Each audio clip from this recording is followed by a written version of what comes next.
Alright guys, TacticalRab again today. Hope you're doing well and enjoying your day so far. We enter one of the most important days of the season in terms of online qualifying matches going forward, and lots of reaction last night to the shocking results that we saw. Renewed calls for Seattle Surge to make a change after their result yesterday against the Subliners, and also Thieves reacting to their devastating 0-4 start. Envoy straight up calls it embarrassing. Can they bounce back at the major? Very much intrigued to hear your thoughts in the comments below. Hit the like button if you enjoy. Subscribe if you're new as always, I'd greatly appreciate it. First of all, don't know if you guys have seen this floating around the last day or so, but it's possible to pretty much tag enemy players, right? So Skies comes around the corner here. This is definitely like cheese, right? So he tags on the wall and it kind of notices this guy, and he can see the red dot of him through the wall. Therefore, he comes up to this door and just bangs right through it and kills the guy with the head glitch. So look, it's definitely cheese. I wouldn't go as far to say that it's cheating necessarily, because it is a feature in the game, but nonetheless, this is a rather interesting one, right? There's definitely people that have said lately that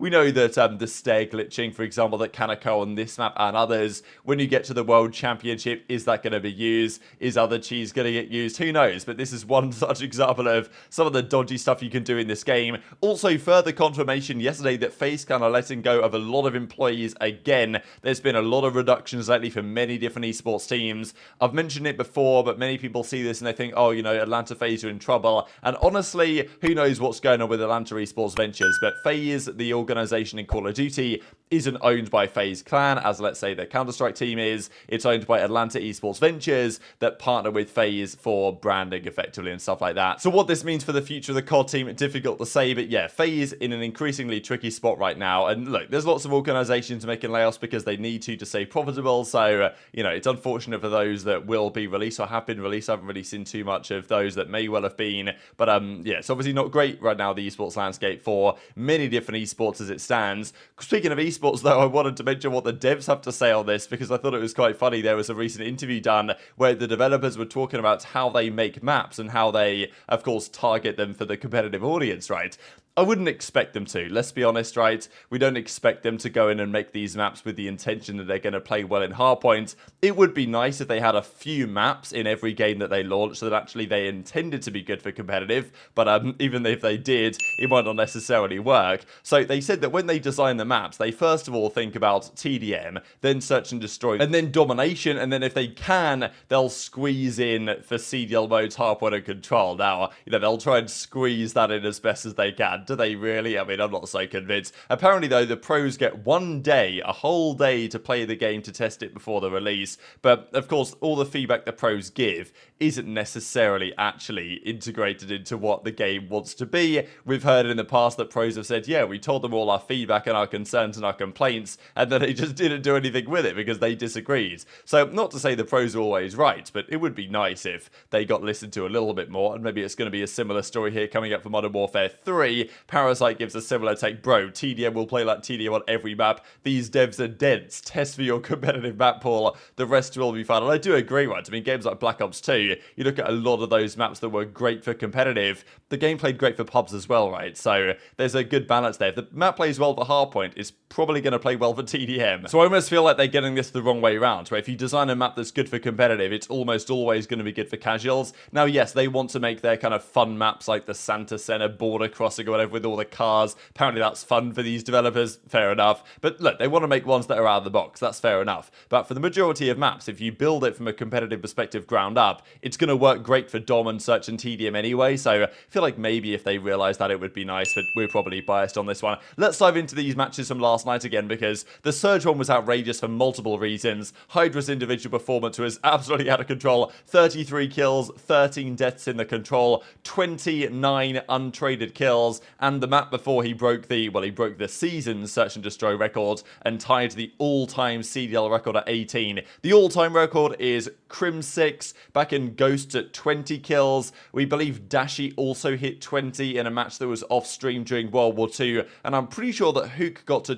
21, and maybe there was a Spanish player on Heretics who got to 21 as well during the Black Ops 4 season, but that was 5v5, so I'm not sure if it counted the same way, and I'm not sure if those matches were even on stream. But to add insult to injury to Surge, Sublet has come out with this, which I thought was absolutely fantastic here. I haven't seen this one in a long time. It's like a classic video, really. So we've got Hex apparently coming up, and he sees Pred in the window, and he's like, oh, you know, we can save you, buddy. We're going to get you out of there type thing, which is pretty entertaining stuff. But unfortunately, Pred cannot be saved. So, I mean, look, Pred's potential is getting wasted this season. It's pretty sad to watch, I can't lie. A player like Pred, as good as he is, playing in, you know, prime performance levels, not achieving anything with the roster that he currently has. They're wasting his time, they're wasting the team's time, they're wasting the fans' time. At least that's how it seems right now. Maybe they can turn it around, but last night was very indicative of their problems, and I'll just share the numbers again. Numbers aren't everything, but to a certain extent, numbers, you know, mean a fair bit, right? And when Pred's got a 1.4, 95 kills over 4 maps, and Mack's got 54, 55 for accuracy respectively, it ain't looking so good. So Pred goes on to say, GG's lost 3-1, need to close out those game-winning situations, he says. And I mean, yeah, look, they had some, game 2 for example, they should have won. They're up 5-2, had a great chance. Hydra went massive in those final 4 rounds, and they win the map, and then they completely lost the plot surge for the next couple, it seems. This was the quote from the coach though, so we haven't really heard anything from Mack or from accuracy or anything, or even from Sib. But Coach Phoenix says, no way around these losses are unacceptable. We beat ourselves 3 maps in a row. Nothing else to say. Just need to be better in the clutch. Now this is like, you know, this statement here. We beat ourselves 3 maps in a row. Sure, game 2, you're up 5-2. Had a great chance to win. A few rounds in a row, bottled it a bit. Hydra came back in. You lost the map. But game 3, did they beat themselves, or did Hydra just single-handedly beat them, right? And game 4, that's Subletter's best hardpoint map, Hydra hardpoint. Like, losing that is not a surprise.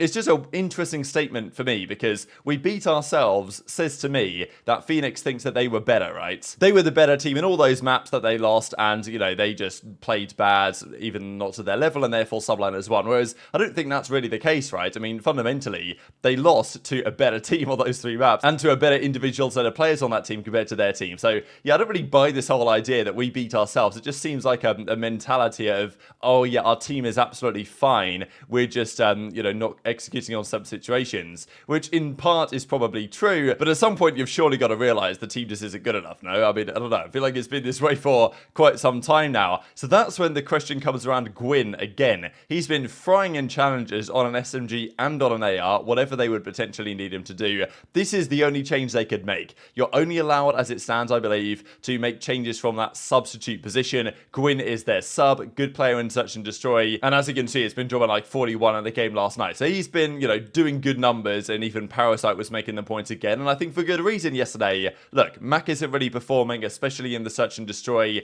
They're good in respawn, right? They're always going to be good in respawn surge with the players that they have. Their hardpoint record is very good this season, but their Search and Destroy is woeful, and Mack is probably their worst player in that mode, and he's arguably the weak link. Yes, accuracy wasn't great yesterday. He's not super impactful in terms of his slaying, but he is the leader of the team. They obviously respect him over there, so I can understand why he is the most likely candidate to stay around.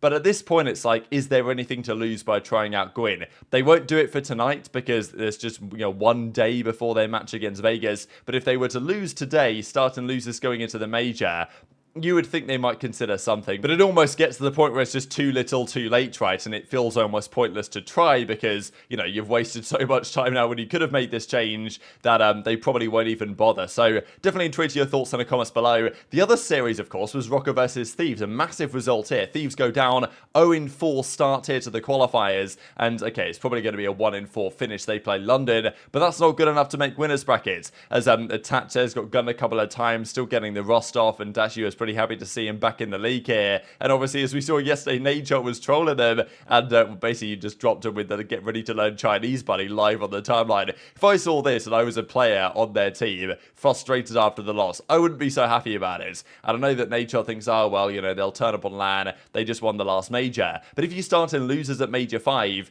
that's not setting up your confidence for the World Championship at all. Yes, they might make a decent run, and then they'll lose, you know, maybe top 6, top 4 or something. Maybe they can really get their confidence up and go deep in the tourney, that's very possible. But yeah, not exactly ideal for Thieves. And Envoy straight up says it's embarrassing stage out of them. Not really too much reaction from the other guys, but I thought this interesting clip from Skies when he says he feels like they're almost in their own head to a certain extent because they're losing. Now they're like, why are we losing? And then they're making more and more mistakes, and it's kind of snowballing out of control for them. I think LA Thieves is a better team, obviously, but like, I just feel like Thieves has been like they just been in a weird slump. But like in practice they seem fine, but they've been having a weird time like translating it to like matches.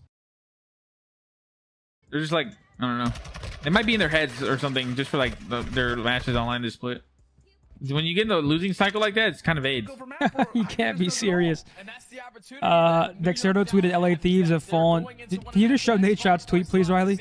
I just saw it. He's dumb. He's an idiot. Know what he quote tweeted? That's insane. The owner of the team. That's insane. That's incredible. Imagine being a player. Would you be mad? I mean, I'd be. I mean, they know he's down though. You'd be pissed? You'd be fuming? You'd light Hector up? Would you? I mean, they can't be happy after the loss. When you see that?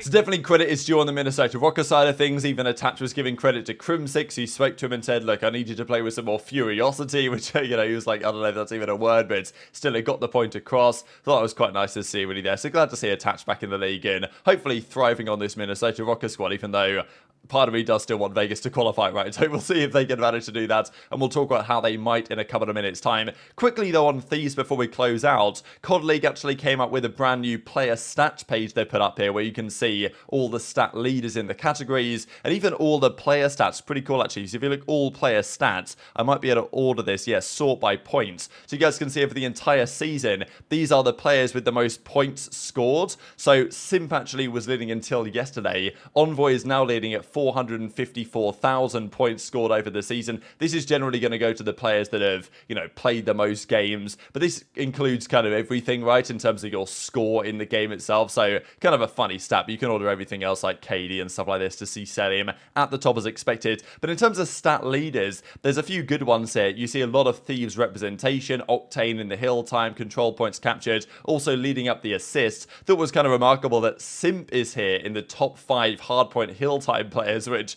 just shows that FaZe really haven't got it right, I think, in terms of their setup in hardpoint this season. But look at assists right on the left-hand side. Octane leads the line at 968, then Dashy at 955, then Drazah, Kenny, and Envoy. Like, just goes to show how good their teamwork has been, that all 4 of the Thieves players are in the top 5 assists in the game. But so far this stage, they have not been able to replicate that at all. Let's dive then into the standings of what this means for today's games. OpTic, Subliners, they're guaranteed winners, as now are FaZe and Mutineers with 3 wins. However, at the bottom, Thieves 0-4, 5-12 map counts. They play London tomorrow, I believe, so that should be a win, but it's not going to matter because Guerrillas are probably going to lose to Ultra tonight. That's going to put them at 1-4, and therefore it means that Thieves, Guerrillas, Ravens, and one more team will start in losers. That one more team is likely to be the loser of Vegas and Surge tonight. But if Rokkr were to lose to Ultra, then there would be a 3-way tiebreak potentially. Let's say Surge were to win against Vegas tonight, there could well be a 3-way tiebreak or even more depending on what happens further up between Rokkr, Vegas and Surge, and then it all comes down to map count and all this type of stuff. But Surge a 4-in-10 map count, that is atrocious. So if they want to make winners, they pretty much need to 3-0 Vegas tonight, because if they don't, then it's probable that the 2-in-3 tiebreakers will not go their way. If Vegas can at least go game 5, and their map count isn't great, but if they can go game 5, they give themselves a chance, I think, to get to winners even if they lose. But they really need to win because they want to catch up to Rokkr, who got 10 points yesterday, so they kind of need to win Vegas. So both of these teams, it's a must-win, right? But it's even more important than just the 10 points. There's winners bracket qualification here, most certainly on the line. So that, to me, is the series of the day. I'd like to see if it was like 3rd or 4th on the day, to be honest. But Vegas Surge starts us off. So I don't know what I'm going to call here.